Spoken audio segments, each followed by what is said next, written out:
Now, the news continues with Karen Fuller, John Overall, meteorologist Ned Permy with live Doppler 7 radar, and Paul Eels on sports.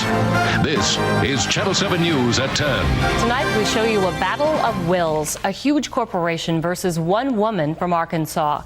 The woman is 24-year-old Jonesboro native Julia Hill, who now goes by the name Butterfly. The company is logging giant Pacific lumber. For years, it's been harvesting thousands of old-growth trees in Northern California. Always a nature lover, Hill took her appreciation to extremes when Pacific Lumber made plans to cut down a 200-foot redwood tree she calls Luna. Local activists used the tree as a focus for their fight to save the remaining 3% of the old-growth forests. And in a last-ditch effort to save the tree, Hill has taken her protests to new heights, literally. Our Justin Acree hiked into the forest just south of Eureka, California, to bring us her story. High on a mountain ridge in the headwaters forest of Northern California sits Julia Butterfly Hill. The native Arkansan has been there since December 10th of 1997. She sits perched 180 feet up in a redwood tree named Luna. Have you been out here before ever? We meet at a base camp with our contact, whose name is Spruce. Yes, like the tree. He's part guide, part activist, and 100% supporter of Hill's cause. He leads us on a 2-mile journey uphill. The hike takes about 2 hours and is a mixture of flat areas, muddy, uneven terrain, and 70-degree inclines. As we reach Luna's base, the sheer size of the natural wonder becomes apparent. Got our new pair of gloves here. Spruce and a handful of others give Hill the support she needs to continue her tree sit. She sends down waste and outgoing letters. They reciprocate with new mail and fresh supplies. She eats really good. We take really good care of her. She likes fruits and veggies, and she likes juice a lot. The time comes to make our way up Luna and finally meet the person who's become a symbol of inspiration for those trying to save what remains of the old-growth forest. She communicates with the outside world by cell phone and uses a two-way radio to talk to visitors. Trust the gear, get a rhythm. And if you start feeling airy, just look at the tree. Sounds simple enough. Okay, thanks. That's just an extra. Spruce explains how to use the equipment that will help us up a single rope to what is essentially Hill's living room, 100 feet above the forest floor. The climb takes me about 45 minutes, but not without a struggle. Photographer Scott Munsell makes the ascent considerably quicker, and soon we're face-to-face with Hill. She's barefoot and comfortable on her 6x8 platform. She tells us of a 1997 trip to the area when she was so moved that she returned to Arkansas, sold all of her belongings, and quickly returned west. I came up here because this incredible, over 1,000-year-old tree was going to be destroyed. 3%, every single tree is vital. I stayed because I wanted to make the world aware.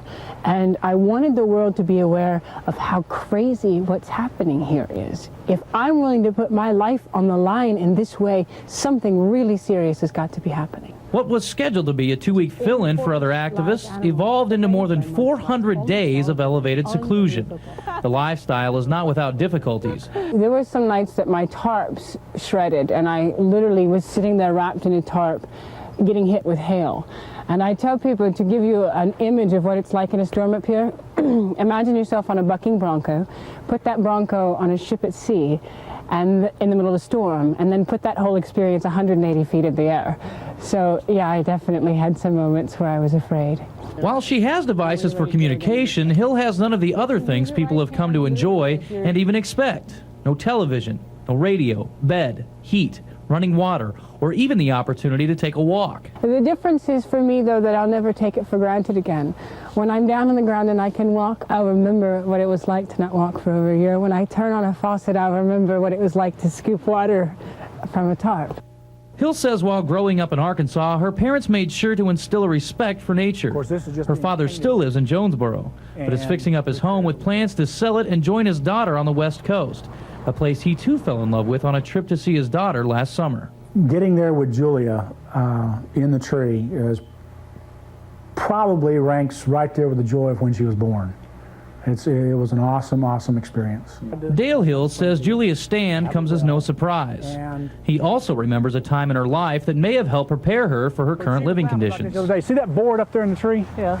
That was a fort that was the remains of a fort that her and her brother built when they were little tiny kids. So Julia has climbed a tree before. As our time with Julia comes to an end, she climbs the full 200 feet to the top to wave goodbye. It's her favorite spot in the tree, the best place to gain perspective in more ways than one. From where I sit, it's good because I can see everything that I stand for and everything that I stand against. By seeing what I stand against, it continues to give me the motivation to keep going. But to see what I stand for, it gives me the hope and inspiration I need to be able to do that.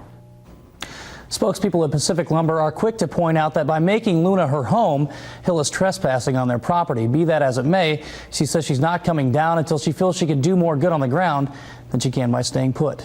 Karen? And she is not the first person to try this, but other people have actually been physically removed from trees like this. Why not her? Well, the sheer size of the tree is the main problem. This is the highest a person has gone for an aggressive tree sit, and there's no way to free climb up to get her because branches don't start until about the 80-foot mark. And no one wants to go that high. Justin, thank you.